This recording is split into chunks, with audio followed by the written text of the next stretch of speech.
programang ito ay rated SPG. Striktong patnubay at gabay ng magulang ang kailangan. Maaaring may masiselang tema, lengguwahe, karahasan, sexual, horror o droga na hindi angkop sa Eric, siya ba? May kinalaman ako sa pagkidnap ng mama ko. Narito na nga ang ating pakabangan ngayong Sabado sa Abot Kamay na Pangarap.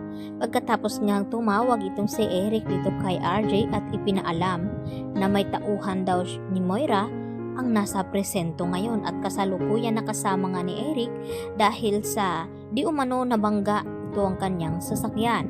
At dahil dito, ipinaliwanag naman ni Eric ang kanyang mga narinig na may tinawagan nga itong si Dax at nakumpirma nga nila na walang duda na tauhan nga ito ni Moira at hindi na nga nag-aksaya ng panahon itong si RJ at Giselle at pinuntahan na nga nila ang nasabing presento. At nang makarating nga itong si RJ ay dito naman na kwinikwelyuhan ni RJ itong si Dax at tinanong kung may kinalaman ba ito sa pagkidnap ng kanyang papa. At hindi naman agad makapagsalita itong si Dax dahil sa nabigla nga rin ito sa minsan na pagdating dito ni RJ at ni Giselle. At dahil sa nakumpirma na nga, agad naman nagpatawag ng lawyer itong si Dax. At dito nga na nililitis ito at tinatanong kung sino-sino pa daw ang mga kasabwat.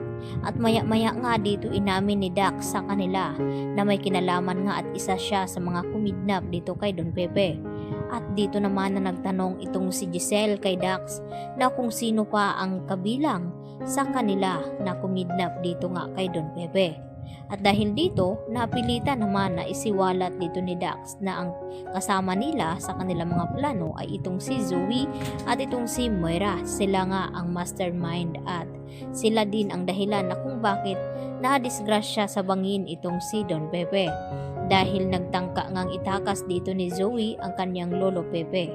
At yun nga ay hindi alam ni Dax na itong si Zoe ang tumulak dito kay Don Pepe.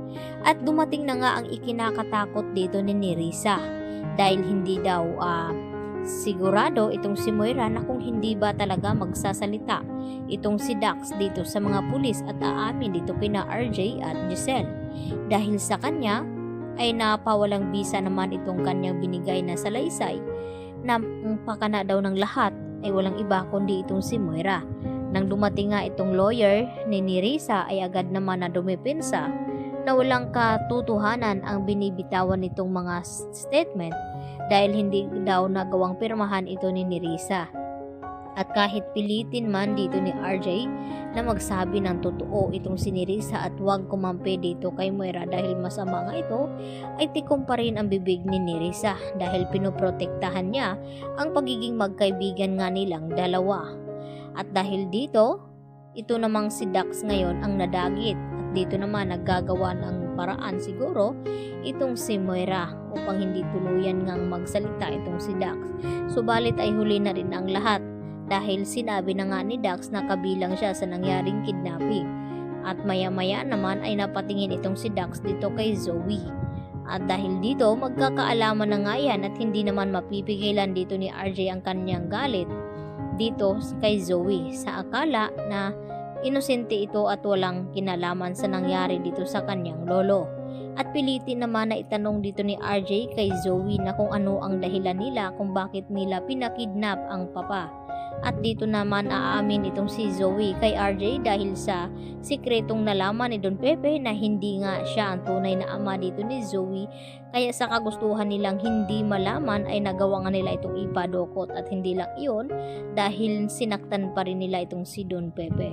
At dito naman na darating itong si Carlos dahil sa nalaman niya na tila tagilid itong kanyang anak at gagawin nga lahat ni Carlos upang protektahan itong si Zoe at ito na nga ang kanyang nadatnan na sinasaktan nga dito ni RJ itong si Zoe at didepensahan naman ito ni Carlos at kasama na rin itong si Lynette kaya magkakagulatan na nga dahil sila mismo ang aamin na itong si Carlos ang tunay na ama dito ni Zoe at ikakagulat naman ito ni Lynette dahil sa bibig mismo ni Carlos ay lalabas ang buong katotohanan na siya nga ang tunay na ama dito ni Zoe. Kaya yan naman ang ating pagkatutukan maya-maya mga kapuso, dito lamang yan sa Abot Kamay na Pangarap. Yan lang po at maraming salamat.